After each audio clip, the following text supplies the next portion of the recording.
வணக்கம். நான் வசந்தி. கொஞ்சம் சமையல் கொஞ்சம் தகவல்ல இன்னைக்கு நம்ம மரவள்ளி கிழங்குல ஒரு போண்டா எப்படி செய்கிறதுன்னு பார்க்கலாம். முதல்ல மரவள்ளி கிழங்கை நம்ம தேவையான அளவு எடுத்துப்போம்.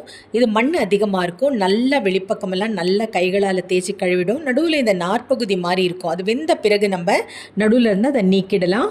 இதை நான் ஒரு சமைப்பானில் போட்டு முழுகிற அளவுக்கு தண்ணீர் சேர்த்து கல்லுப்பு கொஞ்சம் சேர்த்து ஒரு 7-8 ஊதல் வைக்கணும் கட்டாயமாக. ஏன்னா இந்த கிழங்கு கொஞ்சம் கெட்டித்தன்மையோடு இருக்கும். பாருங்கள், வெந்தாச்சு. வெந்த பிறகு அந்த தோலையெல்லாம் உரிச்சிட்டு நான் சொன்னேன் இல்லையா, நடுவில் அந்த நார் மாதிரி இருக்கும். அப்படி நம்ம பிளந்துட்டு அந்த நாரை நம்ம அப்படி நீக்கிடணும். நீக்கிட்டு ரொம்ப சுலபமாக இது கைகளால் பிசைகிறத விட ஒரு மின்னம்மி குடுவையில் இந்த மாதிரி போட்டோம்னா ரொம்ப சுலபமாக நமக்கு அழகாக உடைஞ்சி நல்லா சேர்ந்து வந்துடும். கைகளால் பிசைகிறது கொஞ்சம் கடினமாக இருக்கும். இதற்கு ஒரு மசாலா, அதாவது இஞ்சி, பச்சை மிளகாய் பார்த்தா ஒரு 4 மிளகாய் நான் கிள்ளி வச்சுருக்கேன்.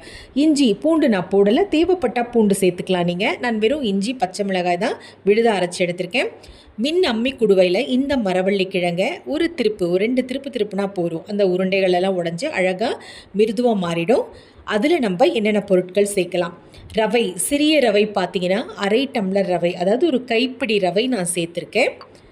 அந்த இஞ்சி பச்சை மிளகாய் விழுத சேர்த்துருக்கேன். வெங்காயம் கூட நீங்கள் தாராளமாக சேர்த்துக்கலாம். வெங்காயம் சேர்த்தா இன்னுமே சுவையாக இருக்கும்.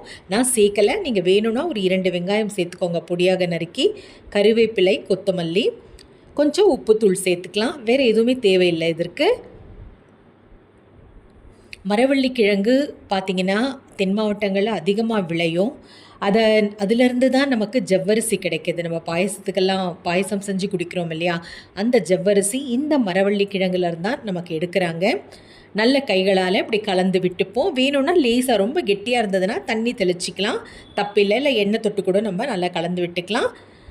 நான் இப்படி நல்லா கலந்து விட்டு ஒரு 1/2 மணி நேரம் இந்த மாதிரி வந்த பிறகு ஒரு 1/2 மணி நேரம் அப்படியே நான் தட்டு போட்டு மூடி ஊற விட்டுறேன். அப்புறமா நம்ம உருண்டைகளாக்கி போண்டாக்களாக நம்ம செஞ்சு எடுத்துக்கலாம். எண்ணெய் வச்சாச்சு. இந்த மாதிரி கையில் எண்ணெயை தொட்டு இந்த மாதிரி உருண்டைகளாக செஞ்சுக்கோங்க. இப்போ இந்த உருண்டைகளை ஒன்றா போட்டு நம்ம பொரித்து எடுத்துருவோம்.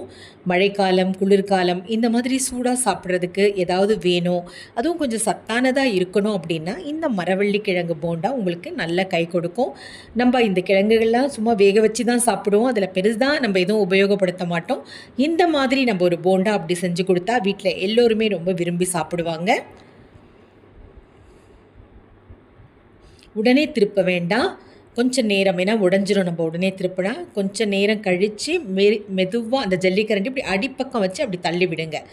இல்லைனா சட்டு நம்ம நடுவில் விட்டோம்னா உடஞ்சிரும். அது வேகலைன்னா அடிப்பக்கம் வச்சு அப்படி லேசாக அப்படி தள்ளி கிளறி விட்டோம்னா அது தனித்தனியாக பிரிஞ்சு நல்லா வெந்து வரும். இப்போ நம்ம இந்த கம்பியை உபயோகம் பண்ணிக்கலாம். எடுத்த உடனே கம்பியை விட்டோம்னா உருண்டையை உடஞ்சிரும். அது நல்லா கலந்து விட்டுக்கோங்க.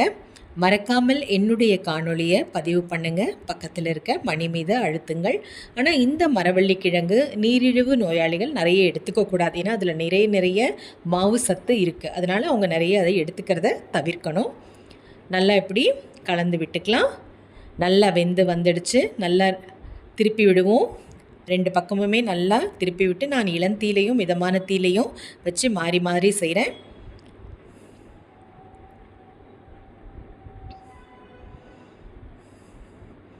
போண்டா வெந்து வந்துடுச்சு. அதை எடுத்துட்டு மிச்சம் இருக்கிறதையும் நம்ம அதில் போட்டு தயார் பண்ணிக்கலாம். ரொம்ப சுலபமாக செய்யக்கூடியது. ஒரு நல்ல சத்தான சிற்றுண்டியாக இது இருக்கும். கட்டாயம் செஞ்சு சாப்பிடுங்க. வீட்டில் இருக்கவங்களுக்கும் செஞ்சு கொடுங்க. மீண்டும் சந்திப்போம். நன்றி, வணக்கம்.